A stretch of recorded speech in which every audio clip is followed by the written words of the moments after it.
Om Sahana Vavatu Sahano Bhunaktu Saha Viryam Karavavahai Tejasvinavadhitamastu ma vidvishavahai. Om Shanti Shanti Shanti Harihi Om. Om. May the Lord protect us all. May the Lord nourish us with the benefits of enlightenment. May the Lord enable us to achieve great spiritual heights together. May the Lord illumine our study. That which we study today, let it be luminous in our lives. May there be no disharmony amongst us.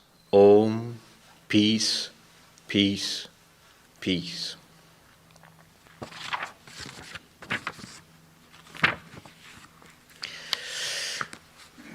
Let's just chant the verses we have done so far. Rupam drishyam lochanam drik. Rupam drishyam lochanam drik. Tadrishyam driktu manasam. Tadrishyam driktu manasam. Drishyadhivrittaya sakshi. Drishyadhivrittaya sakshi. Drigeva natu drishyate. Drigeva natu drishyate. Nilapita sthula sukshma. Nilapita sthula sukshma. Rasva dirghadi bhedata. Rasva dirghadi bhedata. Nana vidhani rupani. Nana vidhani rupani. Pashyet lochanamekadha. Pashyet lochanamekadha. Andhyamandya patutveshu. Andhyamandya patutveshu.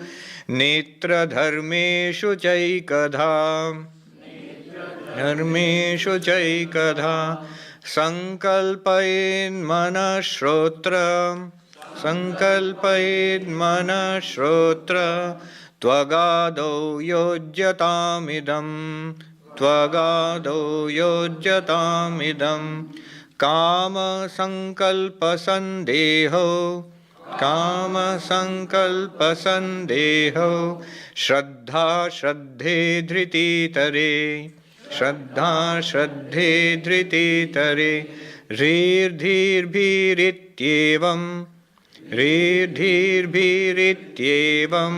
Adin bhasayatyekadhachiti.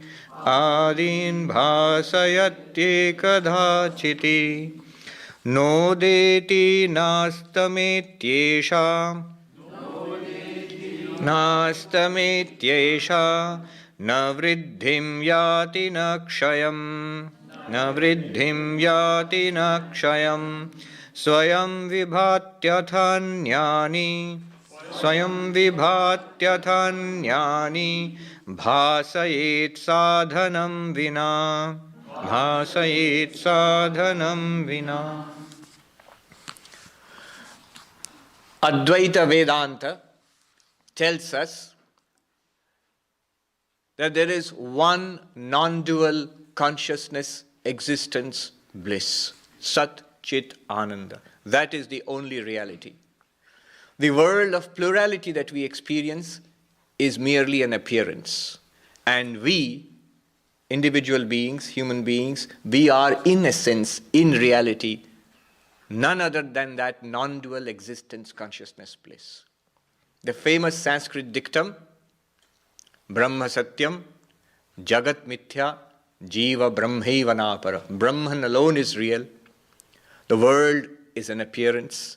And Jiva, we are none other than Brahman, the existence, consciousness, bliss, the non-dual reality. Now the problem is that we do not experience reality in this way. Brahman is something theoretical for us. We are not exactly sure what it is. And not only do we not experience ourselves as existence, consciousness, bliss. Rather, we experience ourselves as limited beings, or these bodies of flesh and blood. We experience ourselves as body-mind complexes. That's what we see ourselves as. So Vedanta, in order to take us to the goal, to make us realize that we are Brahman, has to show us that we are not bodies and minds. It has to show us first, it has to demonstrate beyond any doubt that we are not these bodies and minds, which we take ourselves to be without any doubt at all. Vedanta has to create a doubt in our minds. Are we really this body? Really this mind? How does Vedanta do that? There are many ways. The way adopted in this text, what we have been seeing in the past 2 classes, the way is this. In all our experience, whatever we experience, there is a subject and an object. There is an experiencer and there is the experienced. There is a seer and the seen. When I look at this microphone, the microphone is the object of my experience, I am the subject. I am the experiencer, the microphone is the experienced. I am the seer, and the microphone is the seen. And the subject and the object are different. They are different entities. The experiencer and the experienced are different entities. The seer and the seen are always different entities. And Vedanta takes advantage of this fact. It takes advantage of the fact that 2 things. First of all our experience is subject and object, seer and seen. And the seer and the seen are always different, number 1. Number 2, we always are the seer in any experience. We always know who are we? The subject of the experience, the experiencer, the seer. Now, holding on to these 2 facts, this text has taken us on a journey. It says, look at the world. With your eyes, look at the world. The things that you see are the objects of your vision. Your eyes are the subject. The eyes are different from what they see. The seer and the seen are different. Go deeper. The eyes themselves are the object of our experience. My eyes are open, closed, or whatever. When the eyes become the object of my experience, I am the experiencer of my eyes. Experiencer of my eyes means I know the condition of my eyes. I know whether they are open, whether they are closed, whether I can see, whether I cannot see. All these things I know. What knows? The mind. The mind is the experiencer, and the sense organs, the eyes and ears and nose and so on, so forth, are the experienced. And the mind is different from the sense organs. So I must be the mind experiencing my own sensory system. Go deeper. The contents of our minds, thoughts, emotions, perceptions, ideas, memories, even the Vedanta that we are reading, they're contents of our minds. And we are aware of these contents. Are we not aware that we are happy or we are sad, that we understand or do not understand, as the case may be, but we feel it. So there is something within which is the subject for which the mind itself is an object. So mind becomes an object, the seen, and there's a subject, the witness of the mind, which is the ultimate subject according to Vedanta. Pure consciousness, the witness consciousness deep within us, that is what we really are, watching our minds. With our minds, we experience our bodies and sense organs. With our bodies and sense organs, we experience the world. We means that witness consciousness. This is the story so far. Now, several questions will arise. You see, it's fine to logically divide ourselves into pure consciousness, the witness consciousness and everything else. Minds, sense organs, body and the world on one side, and the witness consciousness on the other side. We are the witness consciousness, and everything else we witness, they are seen, and we are the seer. But if you think about it, you will immediately say, wait a moment, you will immediately say that.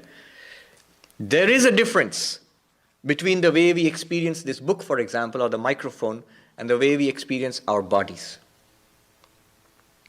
You see, the first practical objection should be, it is true that the microphone or that device is different from me, and my body is not different in that way, because I feel my body. My body is part of my identity. I never say, I am a book or I am an electronic device. I can say it is my book, it is his electronic device, but I do not say I am these. But I say not only that it is my body, but I often say I am the body. I am tall or thin, male or female, young or old. These are characteristics of the body. So I identify with my body, which I do not with objects outside. And more precisely, why do we identify ourselves with our bodies? Because there is consciousness in the body. We are aware. We can touch our bodies. I feel the touch. I feel cold. I feel heat. If you pinch me, I feel pain.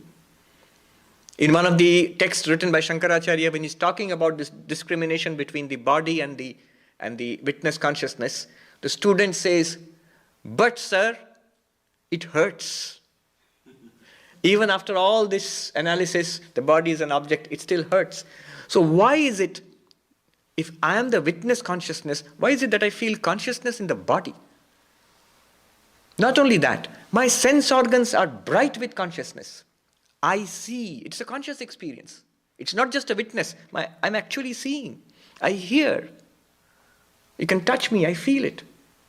In the mind, I think, I have emotions, I have ideas. These are all conscious experiences. And there is consciousness here. So how does consciousness come to the body? From the witness consciousness, how does consciousness come to the body? How is it that the body feels conscious? So this is the question, and that we shall take up in the next verse. These are subtle questions. If the question is clear in our mind, the answer will be, it will be thrilling to read the answer, and we can check with facts. Isn't it true? What they are saying, it's true. Let's see. What do they say? Chichaya veshato buddhau, chichaya veshato buddhau, bhanam dhistu dvidha sthita, bhanam dhistu dvidha sthita, ekaham kritiranya syad, ekaham kritiranya syad, antakarana rupini, antakarana rupini. Okay. Let's talk about this and I'll come back to the Sanskrit. In Indian philosophy, there is a distinction between the self, the subtle body, and the gross body. The gross body is the physical body. The body which is sitting here, the body about which I say it weighs 60 kgs or 100 kgs or whatever. That's the gross body. And thoughts, emotions, feelings, memories, personality, all of that, the subtle thing within, it's called the subtle body. And beyond this is the Atman, the self, we ourselves. So the Indian philosopher, not just Vedanta, others too, they have a trichotomous view of the human personality. It's not just body-mind. It's body, mind, self. Gross body, subtle body, and the self. Gross body, subtle body, and the self. Trichotomous view, threefold view of the human personality. The word soul in English is ambiguous. When we say soul, S-O-U-L, soul, we have to make it clear whether we mean the mind or the self. The word soul in English comprises of both the self and the mind. They are put together in literature, in philosophy, even in science. It's together, the body and the soul. When we say body and soul, the body is the gross body. The soul, the word soul actually includes, it can be mean either the subtle body or the self. So you have to make a distinction there. Now, in Vedanta we say, the witness consciousness is reflected in the subtle body. The witness consciousness is reflected in the subtle body. Let's try to understand this. Imagine the sun. When the sun shines, light is reflected from all surfaces. from houses, from rocks, from trees and plants, from cars. Everything reflects light. But there are some surfaces, like a pool of water, or like a shining metal disc, or like a mirror. They not only reflect the sunlight, you will find an image of the sun, a little sun formed there, an image of the sun. All surfaces are not able to do that. There are certain clear surfaces which can do that. A polished surface. It will not only reflect the light, you will find a little sun shining there. A dewdrop, you will find a little sun shining there. A steel plate, you will find a little sun. A glass, a mirror, you will find a little sun shining there. Exactly like that, the subtle body, our minds, have the capacity of reflecting the witness consciousness. The witness consciousness is reflected in our minds. And it is called the reflected consciousness. So you have two now: witness consciousness, reflected consciousness. The reflected consciousness is a reflection of the real witness, the Atman, the pure consciousness in the mind. Nothing very fancy here. Just now we feel conscious. We all, I hope we feel conscious. Because Vedanta has a way of switching off consciousness. If we look inside, we feel, we are aware, we are thinking, we are feeling, we are trying to understand, we see, we hear. All this is consciousness. And the consciousness that we feel inside is exactly this reflected consciousness. The consciousness, the sentience, the awareness which we feel right now, all of us, is that reflected consciousness. The mind gets consciousness from this reflected consciousness. Pure or witness consciousness reflected in the mind or the subtle body. Reflected consciousness. And that reflected consciousness shines in the mind, and the mind gets consciousness. It borrows consciousness. And the mind which has borrowed consciousness illumines, reflects that consciousness, sends that consciousness, transmits that consciousness to our sensory system. And our eyes, our ears, our nose, our skin, they all, lights are thrown on, Lights come on there. One by one, the lights come on. It's just like at night when you look up there, the sky and the earth are illumined. By what? By the moonlight. We see the moonlight. But if you know, we all know, the moon doesn't have light of its own. It borrows light from the sun and reflects it back on the earth. And we use that moonlight to see things at night. And when we were kids in school, we have all read list of luminous bodies. Before we go deeper into physics, we read list of luminous bodies in the sky, sun and moon and stars. But we are making a mistake there, which is explained later on as we grow older. The moon does not belong in the same category as the sun and the stars, because the moon does not have light of its own. It borrows sunlight, reflects it on earth, and it's as good as light, because we can use that light to see and do work at night. But we know, even though the moon is shining, for all practical purposes it is giving us light, but we know beyond the horizon, we cannot see it, but the sun is shining forth, and its light is falling on the moon and comes to the earth, by which we experience light, moonlight. Exactly like that, the mind and the sense organs do not have consciousness of their own, Vedanta says.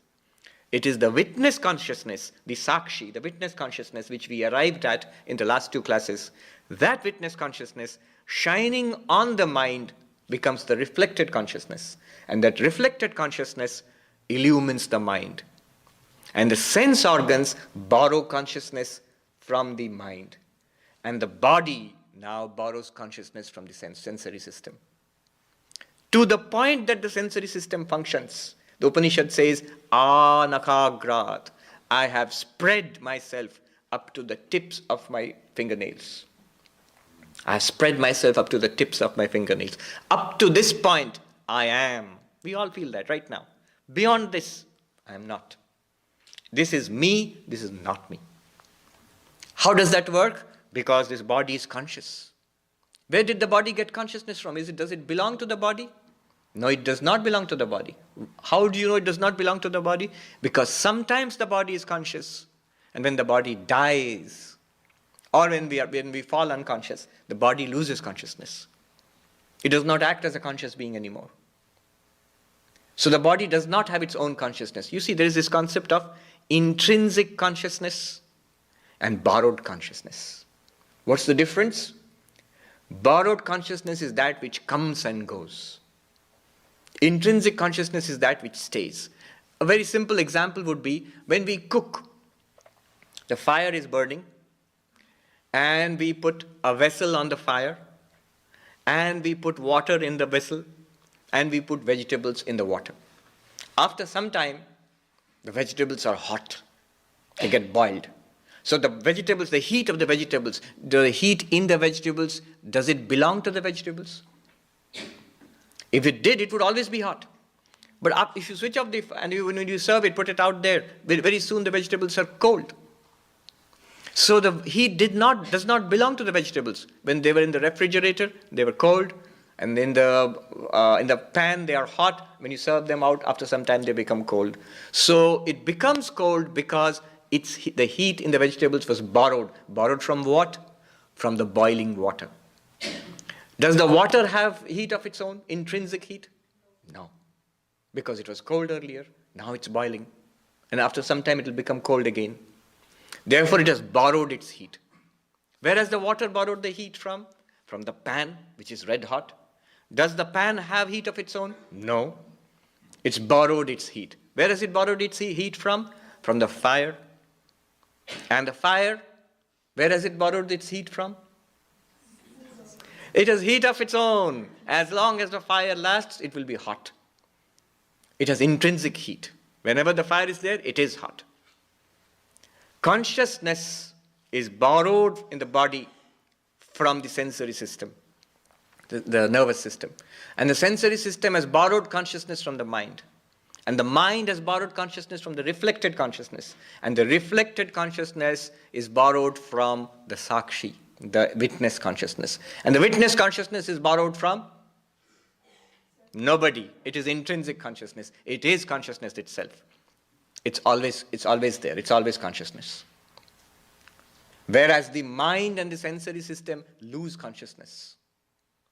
In deep sleep, not conscious. And in death, when the mind, the subtle body goes away to other worlds, maybe to other births, then the body lies dead. No longer do we say, that is me. We don't say that. So, the body has borrowed consciousness from the sensory system from the mind from the reflected consciousness in the mind, and the reflected consciousness is borrowed from the witness consciousness, the sakshi, which we are. We lend consciousness to this, and then up to the tips of my fingers, I say, I am conscious. That accounts for the difference between this body and this microphone. Though this body is an object of experience, this microphone is also an object of experience. What causes confusion is there is consciousness in the body. That's why we feel, I am this body. But the fact is, I am not this body. Now let us look at the verse. We'll see it's very easy to understand. For those of you who are following the Sanskrit, Chit-chaya veshato buddho bhanam. In the subtle body, in the buddhi, in the subtle body, various terms are used. In the subtle body, Chit-chaya, literally it means the shadow of consciousness. This is the sixth verse. Chit-chaya means, literally it means the shadow of consciousness. Or in our terms, reflected consciousness. Reflected consciousness shines in the mind, and hence we get bhanam, knowledge. What knowledge? Every knowledge. All kinds of knowledge are possible: seeing, hearing, thinking, understanding, loving, hating, wanting, meditating. All of that is possible because of the reflected consciousness in the mind. Now, he does something here. Dhistu dvidha sthita. The mind, let us divide it into two parts. Now he's dividing the mind itself, the subtle body, into two parts. In Vedanta, normally we divide the inner instrument, what is called the antakarana, into four parts: mind, intellect, ego, memory. Mana, buddhi, ahankara and chitta. If you know the famous hymn of Shankaracharya, Chidananda Rupa Shivoham Shivoham. So it starts off with Mano buddhi ahankara chittani naham. I am not the mind, I am not the intellect, I am not the ego sense, I am not the memory also. Now, this is how Vedanta divides the inner, the antakarana. But here, the author has done something different and on purpose. We'll very soon see what the author has done. The author says, look inside, look at the mind, divide it into two parts. One part, the I sense, ego. What's that? It's exactly what you're feeling now, what I'm feeling now, the I. Just think, I.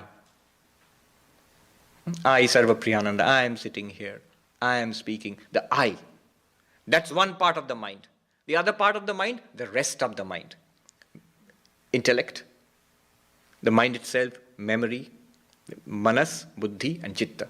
That's the rest of the mind. And the ego. He isolates the ego from the rest of the mind. That bears repeating. What he has done now, look at the mind, you will find there are many things going on in the mind. There is thinking, there is feeling, there is memory coming up, there is understanding, and there is also something called the I. An ego sense, which comes up all the time. I. Focus on the I, leave the rest aside. Why does he do that? You see, that's what's most important to us. Who is most important to us? First person, I. Okay, focus on that I. Now, having isolated that, he goes to the next verse.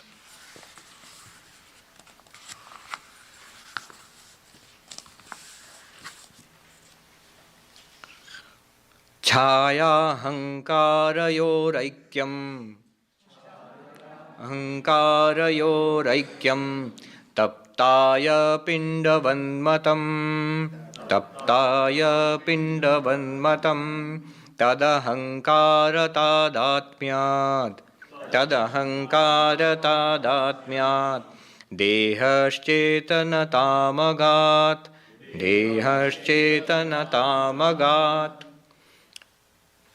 It will be very easy to understand now. What he says, the I sense in our mind, the ego sense. Remember, what else is there in the mind? The reflected consciousness. The reflected consciousness all the time. In the mind, the reflected consciousness is there. The reflected consciousness and the I, they become one. How do they become one? Just like when I look in a mirror, there's a reflected face in the mirror. When I look in a mirror, there's a reflected face in the mirror, and the reflected face and the mirror are one. They become identified. You cannot separate them. Whenever there is a mirror, there will be a reflection. So the reflection and the mirror are one. The reflection here is the reflected consciousness. Your face is the original consciousness, the witness consciousness, and the mirror is the I sense. Mirror is the I sense, ahankara. The ahankara, the I sense, ego, and the reflected consciousness are one, like the reflection and a mirror. They become one. And the ego catches the reflected consciousness and transmits it to the rest of the mind, and the mind transmits it to the sensory system, and the sensory system transmits it to the body. He's showing how this body feels conscious. You see. Tad ahankara tadatmya. Look at the Sanskrit now. Because of the identification with the ego. Identification of ego and what? Don't get confused. Ego and the reflected consciousness. The ego and the reflected consciousness, because they are identified, they become virtually identical. The ego becomes conscious. Just look inward. Let's look inside and we feel I. And it feels like the most conscious thing we have. The most conscious thing we experience is my I-ness. And that I-ness now transmits consciousness throughout the mind, through the sensory system, up to the ends of the body. Wherever the sensory system is functioning, we will feel consciousness. That's what it has said. Chaya ahankarayor aikyam. The oneness of the reflected consciousness and the ego sense is like what? It uses an ancient example. Like a red hot iron ball. A red hot iron ball. Imagine an iron ball in a factory in a blast furnace. When you push it inside, it comes out, it's round, it's heavy, but it's also glowing red. and it's hot. Now there are two things there. What are the two things? It looks like one thing. A red, hot, round thing, heavy thing. But there are two things there. The heat of that iron ball, that red hot iron ball, the heat does not belong to the ball. Heat belongs to fire. The round shape of that thing, it belongs to the iron ball, not to the fire. The glow, the red glow, belongs to the fire, not to the iron ball. The weight belongs to the iron ball, not to the fire. So the fire and iron ball are mixed together, becomes one. It just looks like one thing, a shining thing. Just like that, the ego is like the iron ball. And the reflected consciousness is like fire. The reflected consciousness in the mind is like fire. And the ego is like iron ball. Fire is a good example of consciousness because it's bright. And the iron ball is a good example of the ego because it's an insentient thought. And the two are identified together and they shine. And then what happens? Tad ahankara tadatmyan. Because of identification with the I becomes identified with the reflected consciousness, and the I is identified with the mind and the body. Don't we feel? My thoughts, my ideas, my memory, I is identified with the mind, and with the mind and the body also. I, this body. So the I, which is already shining with the reflected consciousness, is also identified with the body, and the body gets this reflected consciousness. And the body feels conscious. I am conscious. Okay.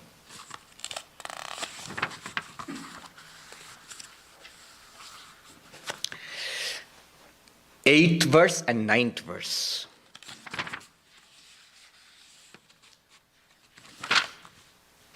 Really subtle and very important. He says, Swami, you say every verse is very important. Well, it's like that. I can't help it. But it's some extremely subtle and powerful ideas are given here.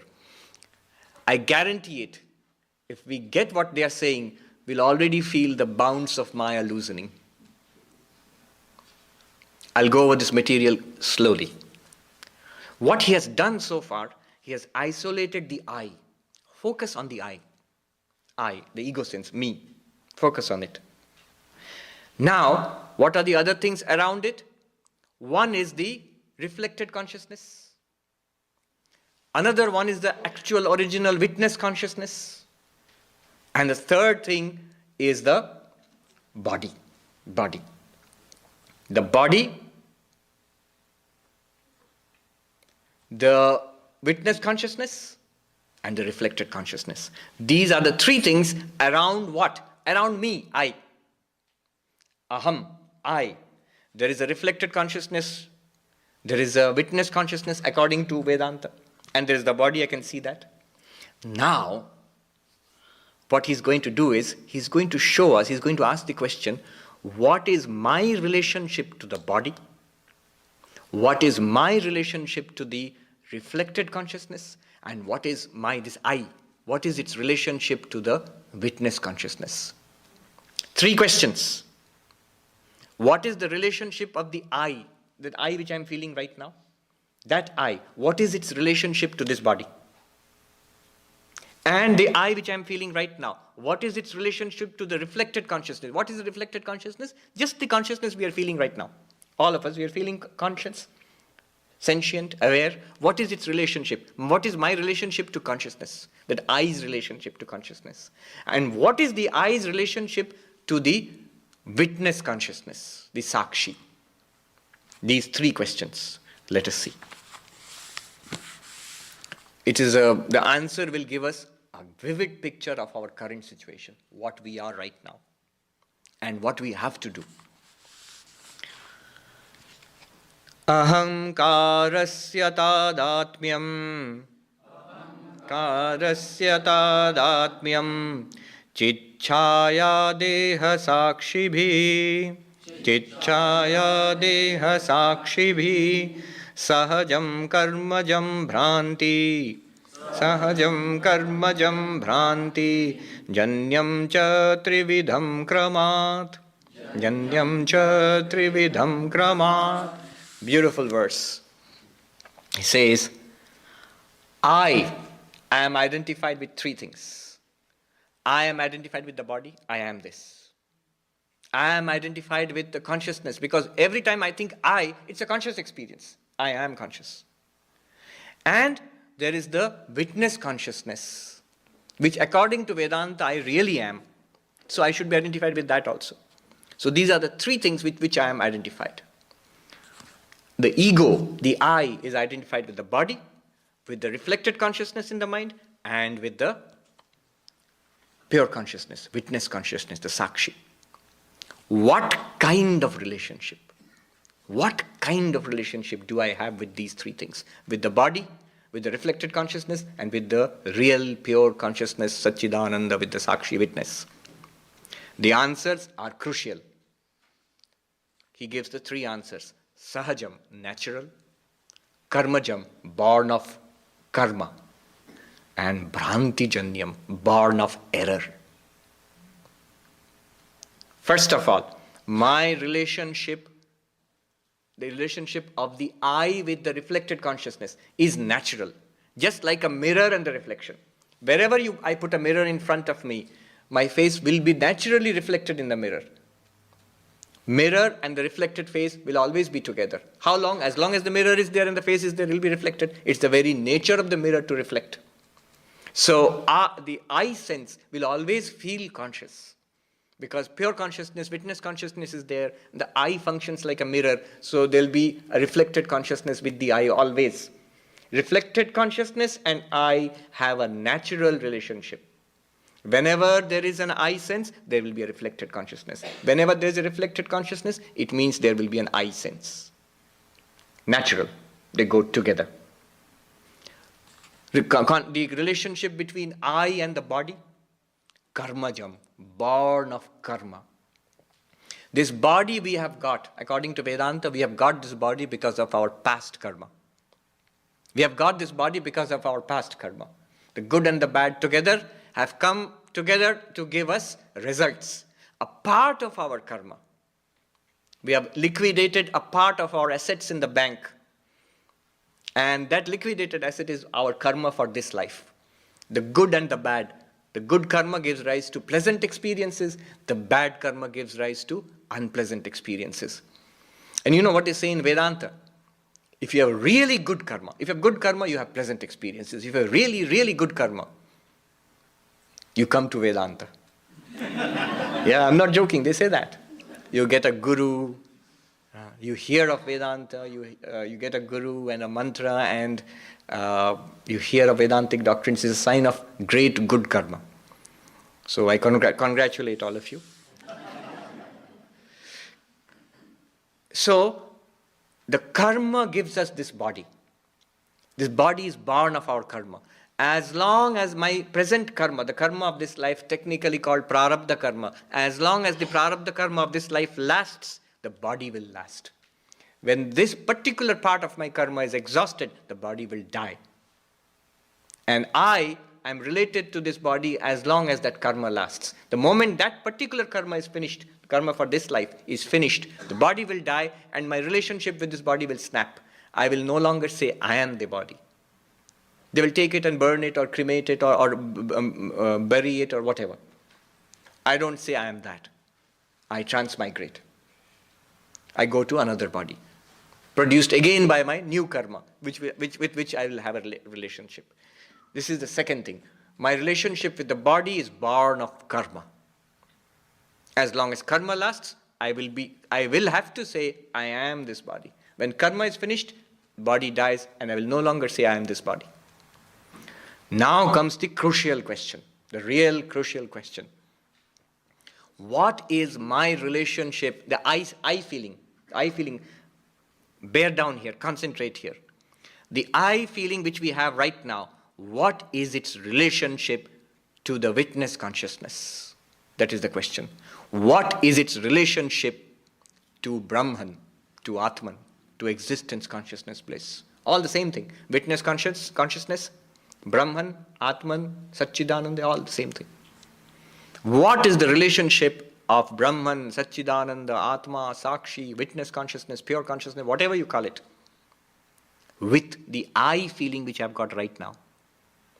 And the answer is no relationship.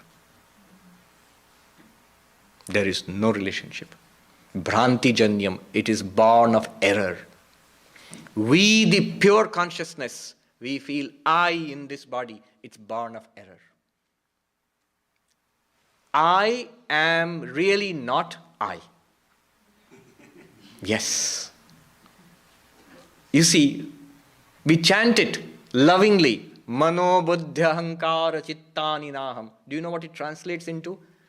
I am not the mind, manas, buddhi. I am not the intellect, chitta. I am not the memory, ahankara.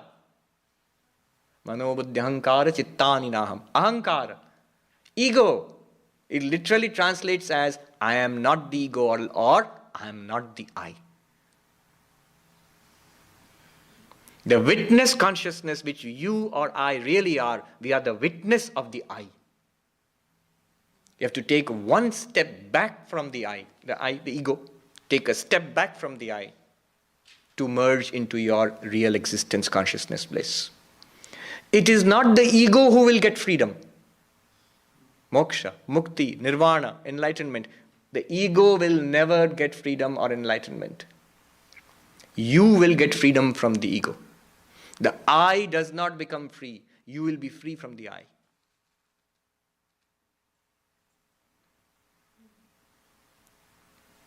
When Mr. X or Mrs. Y becomes free, enlightened, Mr. X is enlightened from Mr. X. From being the limited individual, the ego which is identified with Mr. X. The ego still remains in the mind, identified with reflected consciousness and with the body. But you, the free being now, the witness consciousness, you are separated from it. You still shine upon it. The mind works, the ego works, the body works, goes on doing what it was doing earlier. You are completely free. You recognize you have always been free from it. So the relationship between the real you and the I sense in the mind is born of error. Bhranti janyam, born of error. And that which is born of error can be corrected by knowledge. That which is born of error can be corrected by knowledge. The snake which we see by mistake in a rope is born of error. It can be corrected not by chasing it with a stick, not by shooting at it with a shotgun or trying to scare it away. It can only be corrected by knowledge of the reality that it is a rope. So only knowledge can separate us from the I sense, the ego. That's all that has been said here in the 8th verse. The 9th verse will tell us how to be free based on this understanding. If you have understood it till now, I know it's heavy going. Yes. Who is speaking? When you are speaking right here now, is Yes. this reflected consciousness that's speaking or ego that's speaking? Just look at it right now. You have got all the materials to give the answer to your question. Look at this. Here's the body. The body is speaking. You can see the voice box and the mouth is moving. Behind it is the sense or the motor organ, the vak, the organ of speech, that is working.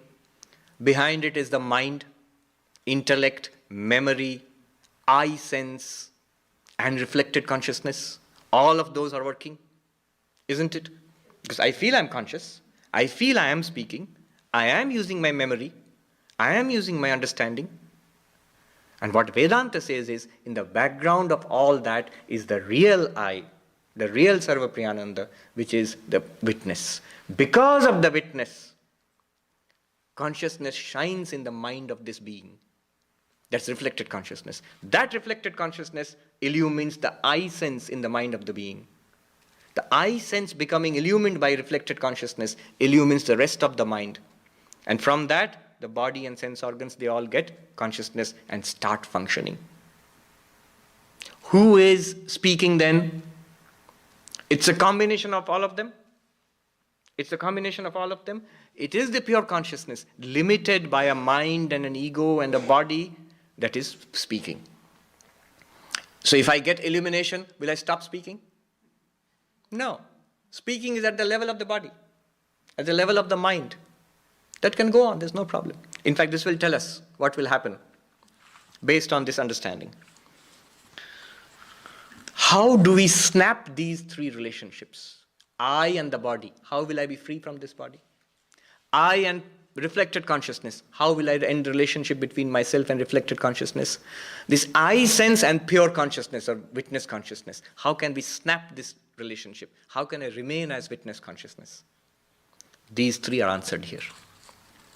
Each of these verses is like bombshells. So much is packed into them. We will do this and stop for questions. Sambandhino sator nasti. Sambandhino sator nasti. Nivritti sahajasya tu. Karmakshayat prabodhacha. Karmakshayat prabodhacha. Nivartete kramadubhe. Nivartete kramadubhe. Three relationships between the I and the reflected consciousness, between the I and the body, between the I and the real I, the witness consciousness. The apparent I and the real I. Swami Vivekananda's lecture, the real man and the apparent man. So the real I and the apparent I. These three relationships, how can we snap them? How can we be free of them? He says, the natural relationship between the reflecting medium and the reflection, between the I and the reflected consciousness, will persist as long as both of them are there. When a mirror is there, there will be a reflected face. You can't do anything about it. As long as you are awake, as long as you are using the mind in the waking state or in the dreaming state, we are using the mind, there will be an I, and that I will appear conscious. Only when you switch off the mind, when the mirror is turned down and kept face down, the reflection will disappear. When you go into deep sleep, the mind shuts down, there is no reflection, and there is no I sense. So, as long as the mind is there, there will be a reflected consciousness, and the two will appear together. Sambandhino sator nasti nivritti sahajasyatu. Of the natural relationship between the I and the reflected consciousness, there is no snapping that relationship as long as both of the terms of the relationship are present. As long as the mirror and the face are present, there will be a reflection. Then, karmakshayat. How do you snap the relationship between yourself and the body? When karma is exhausted, at the point of death. When the body dies, the I will be free of the body. Only way, there's no other way. Karma exhausted, body dies, and the I with the subtle body goes to another body and snaps its relationship with this dead body. Now we come to the crucial thing. What can Vedanta do for us? What can spirituality do for us? Here is the crucial thing. Prabodhacha. The third relationship, the relationship between the Atman, the pure consciousness, the witness consciousness, and the I sense, the ego in the mind. How can it be snapped? Prabodhat, by knowledge, by an awakening. By an awakening. When you awaken, the I does not awaken. You awaken from the I, from the dream called the limited existence of an individual. You awaken from this little cocoon. The worm which built a cocoon around itself flies out a butterfly, a glorious butterfly. So you awaken from the dream you call a limited human life. That's why the Buddha's name is so evocative. Buddha means the awakened. Meaning thereby the rest of us are either asleep or in a dream state.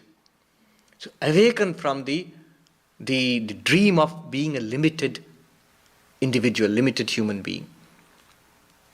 You step back from it. You let go of it.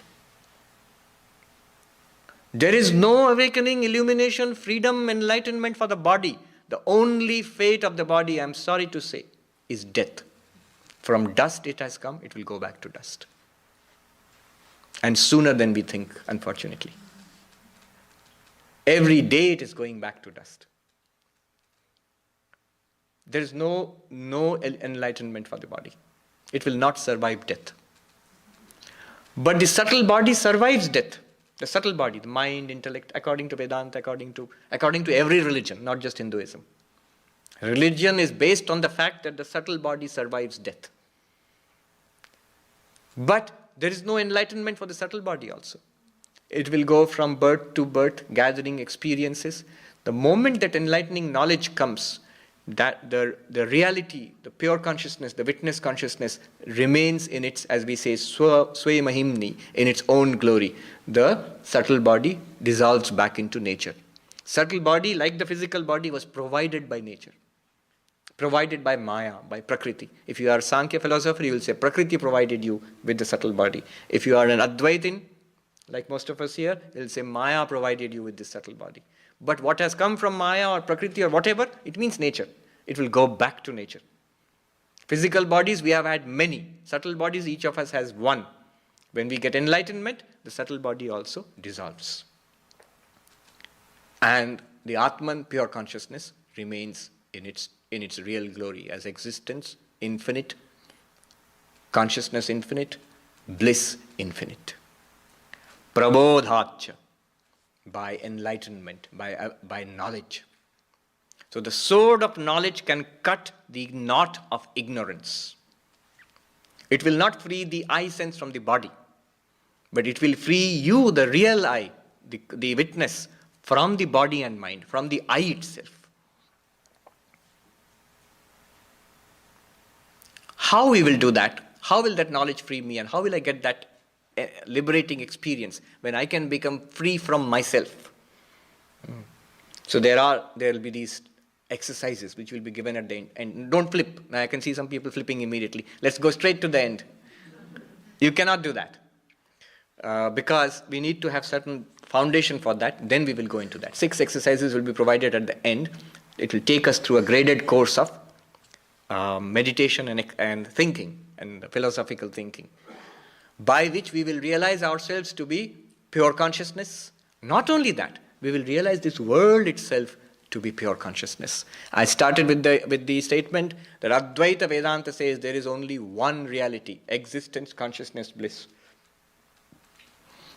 We see ourselves as limited bodies. So the Advaita, this text, tries to free us from this conception that we are limited bodies. Once we see ourselves as existence, consciousness, bliss, then we look back upon the world and we will see all that we had separated ourselves from. World, I am not the world, I am not the body, I am not the mind. All of that, body, world, body, mind, all of that is in reality nothing other than pure consciousness. That also will be shown. How is that possible? So this is what lies ahead of us. I know today was heavy going, but these are crucial concepts. I'll sum up in 1 minute what I have said so far, and then 1 or 2 questions we can take and then wrap up. What we have learned so far is the first question. If I am witness consciousness, how does the body appear conscious? Answer. Witness consciousness is reflected in the mind as reflected consciousness, and the reflected consciousness in identification with the ego transmits that consciousness throughout the body. Up to the tips of our fingers we feel awareness. So body gets consciousness, borrows its consciousness from the senses. The senses borrow their consciousness from the mind, and the mind borrows its consciousness from the reflected consciousness. And the reflected consciousness is just borrowed, is a reflection of the pure consciousness which we really are. That's question number 1.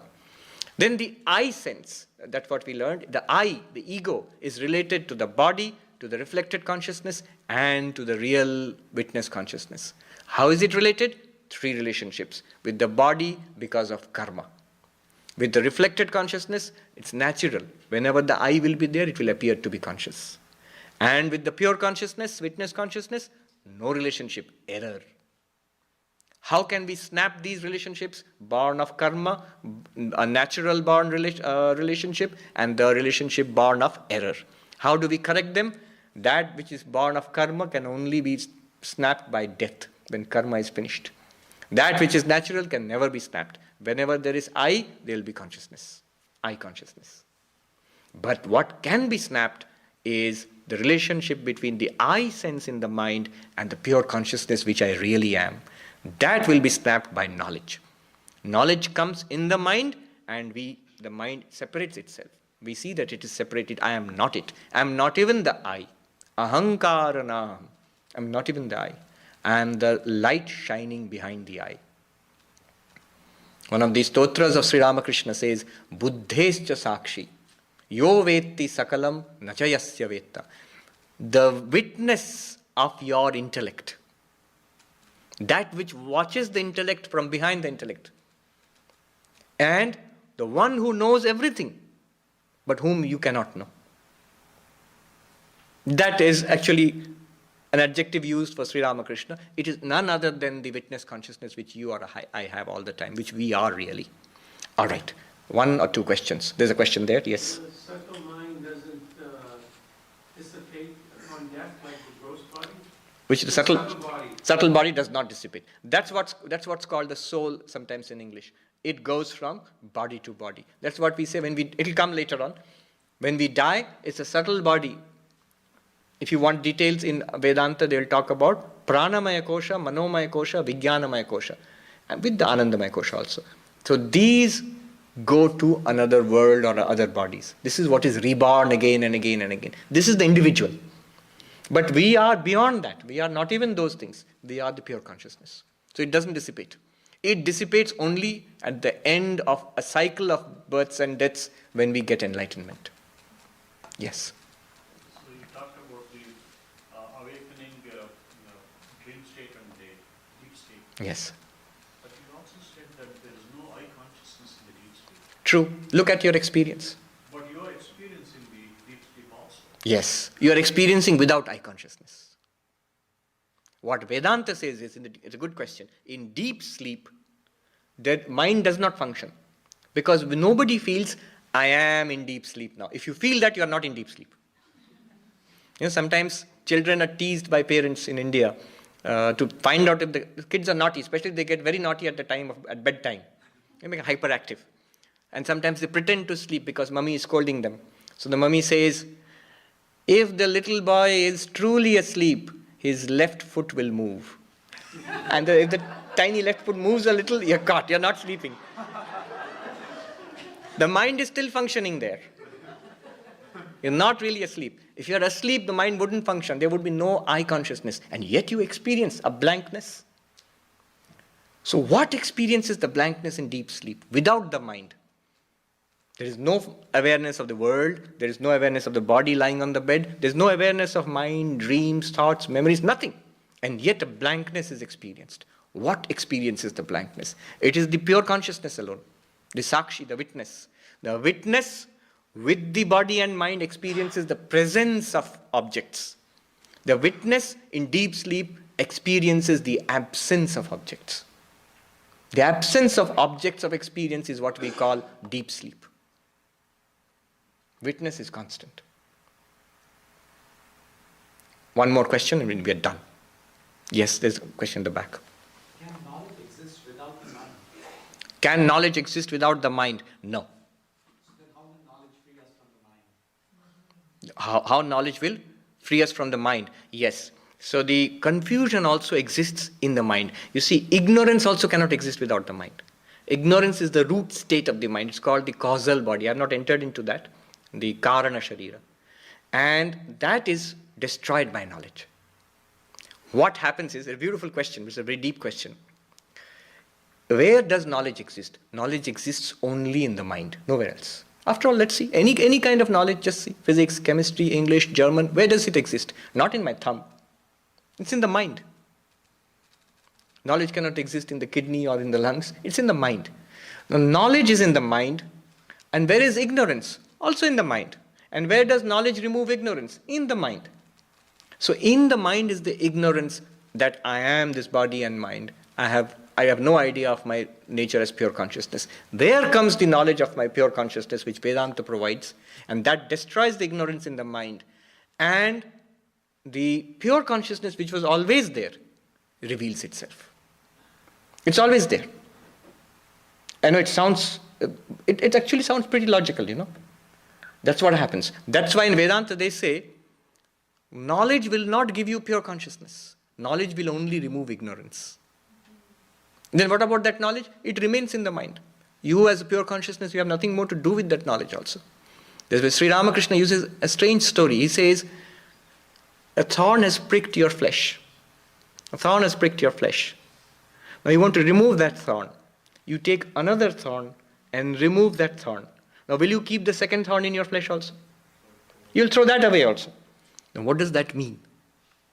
It means, he explains, the thorn of ignorance is in my flesh. And the thorn of knowledge comes and removes the thorn of ignorance. And then both are thrown away. Normally if you say that ignorance was there, I got knowledge, removed ignorance, and then I removed knowledge, our binary mind will say that, oh, again I've become ignorant. It's like I knew something and I forgot something. But this is not what is meant here. So the knowledge which comes is also within Maya. And it removes the ignorance which is within Maya and sets us free. Okay, one question, last question. Yeah, you asked her. I was just going to ask if you were saying how when we fulfill our karma, then we die, and that removes that relationship with the I. But do we always die when we fulfill our karma, or could we die before we fulfilled our karma? Okay. Karma here is the results of past actions. And they divide karma into three parts. Prarabdha karma means the karma which has started giving results. Agami karma, that which will give results later on. Sanchita is the entire stockpile of karma which we have got. So out of all this karma, a part of that, Vedanta says, is used to generate this present body. That much which is used to generate this present body will give us a series of experiences in this life, good and bad. When that is finished, this body will die. This body dies. And the I, the ego sense, with the mind, it goes on to the next body and to the next karma, next set of karma. So the idea is when karma is finished, body will die. Nobody can prevent it. Yeah, we'll stop here. Om Purnamadah Purnamidam Purnat Purnamudachyate Purnasya Purnamadaya Purnamevavashishyate. Om Shanti Shanti Shanti. Harihi Om Tat Sat. Om, that infinite, that is infinite, the transcendent is infinite. From the transcendent infinite has come this manifest infinite. This manifest infinite arises from the transcendent infinite. The transcendent infinite it remains full, and the manifest infinite is also full and complete and perfect. When we realize that the infinite in this manifestation, the transcendent infinite alone remains. Om, peace, peace, peace. That was a free translation, not a very good one.